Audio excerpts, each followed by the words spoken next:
The day the galaxy refused to speak, I found him crouched in a crater, trembling like a spark about to die.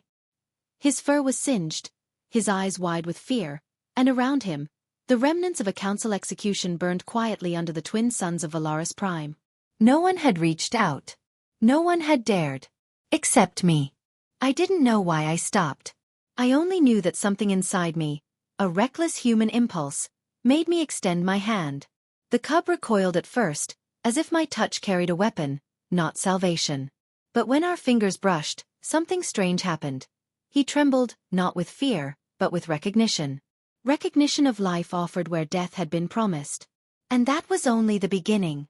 Valaris Prime was a world of contradictions. Its cities were crystalline towers, rising like frozen screams above seas of molten metal. The air buzzed with energy from machines that read thoughts before they were thought, and the sky was dotted with alien vessels, silent and watching.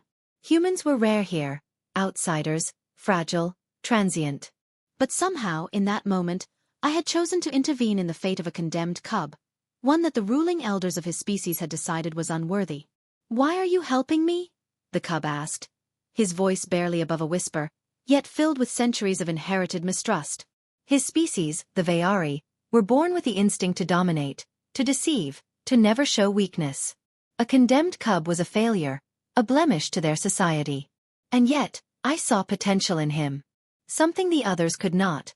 Humanity's stubborn capacity for compassion. "What choice do I have?" I said. "You're alive. And maybe that's enough to start." He stared at me, suspicion curling like smoke from his small, sharp muzzle.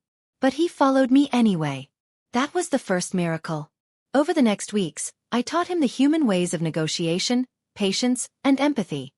Concepts alien to a Veari mind. We hid in the abandoned corridors beneath the council spire, where the glow of the plasma lights painted our faces in alternating shades of fear and hope. "What is hope?" he asked one night, staring at the ceiling like it held answers. "The council told me it is weakness." I smiled softly. "Sometimes the strongest thing you can do is believe in someone else." He didn't understand at first. Each lesson was a battle. Each word a seed planted in soil hardened by centuries of survival and cruelty. But slowly, he began to change. He learned to listen before speaking, to consider rather than react. He started mimicking our human diplomacy games, making proposals, conceding ground strategically, understanding that compromise could be a weapon stronger than claws. But that was only the beginning. The real test came sooner than I expected. News reached us that the council was planning a purge.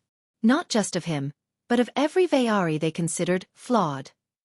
It was a night that shook the stars themselves. Alien cruisers pierced the atmosphere with red beams, and the cub's homeworld burned under their wrath. "Why didn't anyone stop them?" he demanded, terror cracking his young voice. "Why did they let this happen?" Because I knew as a human, that fear alone wouldn't save him. He needed power. Not brute strength, but influence. He needed to stand before the council himself and speak in a way they could not ignore. So we ran. Through the smoke-choked canyons of Valaris Prime, across shattered bridges, past ruins that whispered of lost civilizations, we fled.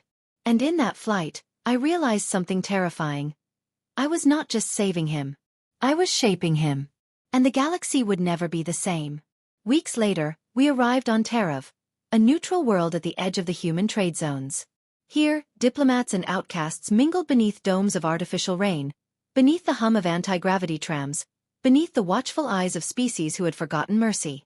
I taught him the subtle arts of communication here. The tilt of a head, the cadence of a voice, the meaning behind silence. The cub transformed.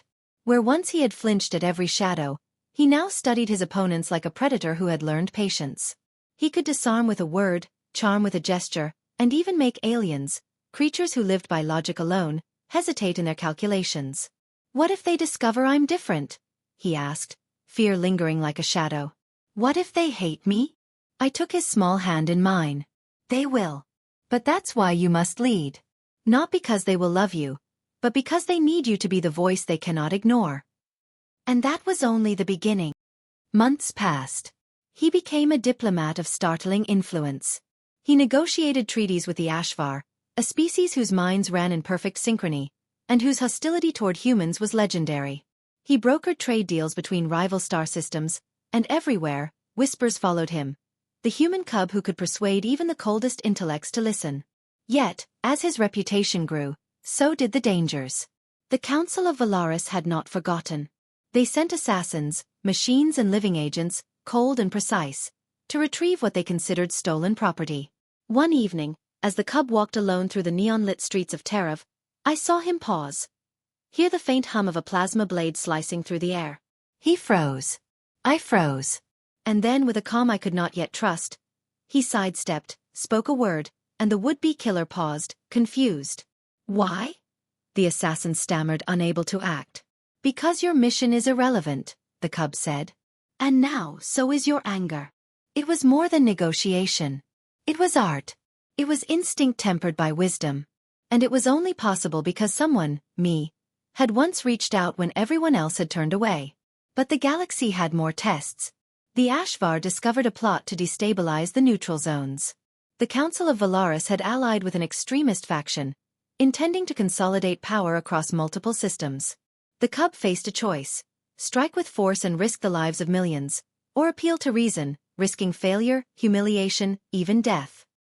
He turned to me in the quiet of our shared quarters, eyes wide. I am not like them. I am not one of them. Can I really stop this? I studied him, seeing in his reflection the very fear I once held in my own heart. You are not like them, I admitted. And that is exactly why you can. So he did. He traveled from system to system, speaking with every faction, every leader, every alien intelligence who would listen. Some mocked him. Some threatened him. Some tried to bribe him with unimaginable wealth and power. And through it all, he remained steadfast, human patience guiding his every decision, human compassion shaping his every word. The turning point came on a station orbiting the dying planet Ithar. A bomb, ancient and powerful, capable of leveling an entire continent, had been planted by the extremists. Time was slipping. The cub spoke to the extremists, one-on-one, and slowly, carefully, drew them out of their fanaticism. By the time the device was disarmed, the extremists had surrendered, not because they feared punishment, but because they understood the logic of mercy. And that was only the beginning. The years passed. The cub, once condemned, once trembling in a crater, was now the high diplomat of the Interstellar Council. His name was spoken with reverence, his decisions shaping the fates of worlds. And yet, he never forgot the small hand that had guided him, the human who had dared to see life where others had only seen failure. We stood together one final time on the observation deck of the Council spire, watching the twin suns of Valaris Prime dip below the horizon. He looked at me, no longer the cub, but a being of unmatched intellect and moral strength. Do you ever wonder, he said softly, what would have happened if you hadn't reached out? I shook my head. No. Because someone had to extend their hand. And I'm glad it was me. He smiled, a rare and genuine smile. Then you are my beginning, my anchor, and my reminder of what it means to be human. The stars blinked, distant and indifferent. But in that moment, everything felt possible. The galaxy could still change. Justice could still triumph. And one condemned cub, given a chance by an ordinary human, had become the finest diplomat the universe had ever known. And that was only the beginning. The day the galaxy finally listened, I realized something profound. Sometimes salvation is not in strength, but in belief. Not in dominance, but in compassion. Not in fear, but in the courage to reach out, when all the cosmos has turned away.